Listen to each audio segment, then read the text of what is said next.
The most popular tourist destination in the Washington, D.C. area is the Smithsonian Air and Space Museum, which is so big that it is in two different locations.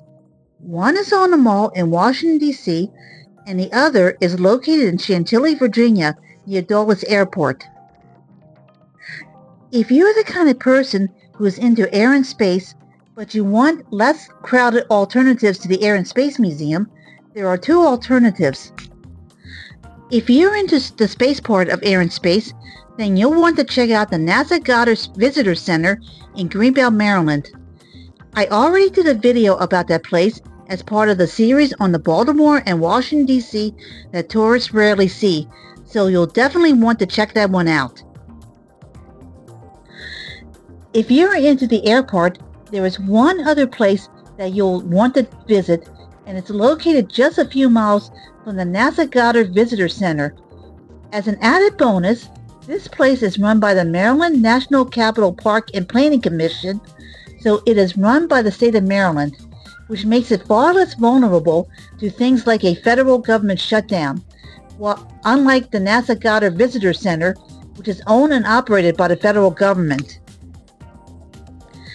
Located near the University of Maryland campus is the College Park Airport, which was founded in 1909 and bills itself as the oldest continuously operating airport in the world.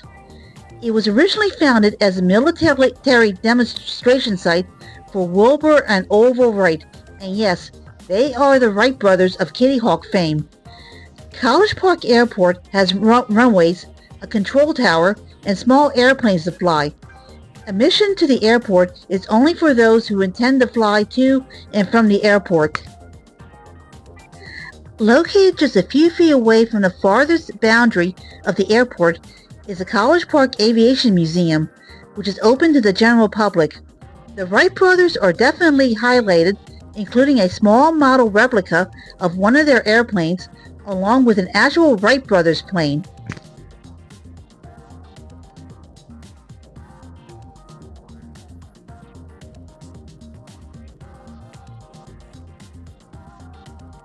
Their sister Catherine is represented by a doll as a tribute to her.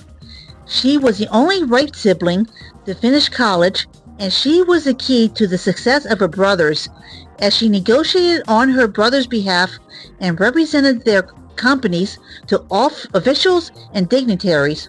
She even received the French Legion of Honor Award. There are plenty of vintage aircraft to look at, both on the ground and hanging from the ceiling.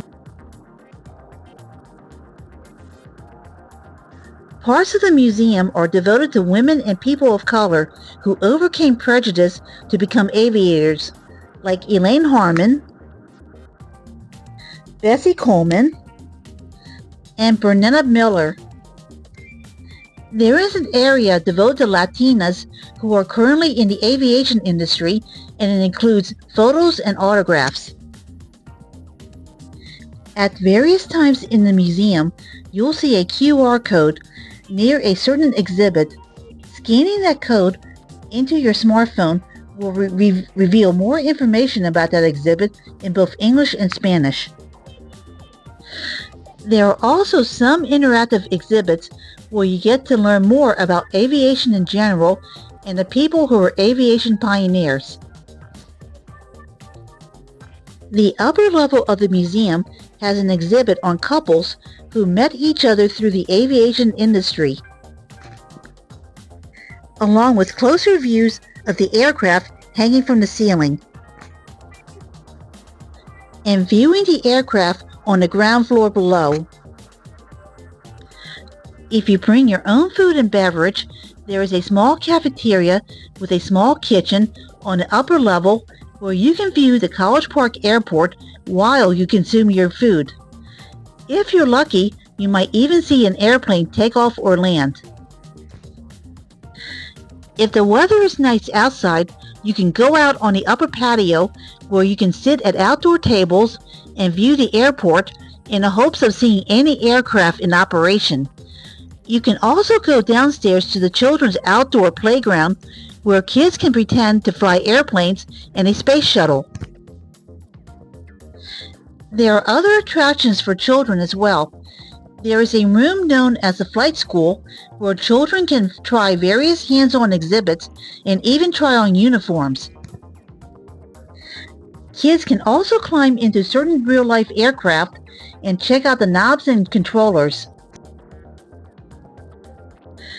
You can finish your visit to the museum with a trip to the gift shop, which has all kinds of merchandise related to airplanes, aviation, space, and science. Outside of the museum is a little free library where, if you're lucky, you might be able to pick up a free book or two. Both the airport and museum are located at 1985 Corporal Frank Scott Drive in College Park, Maryland. The museum is open Tuesdays through Sundays from 10 a.m. to 4 p.m. and it is closed on Mondays.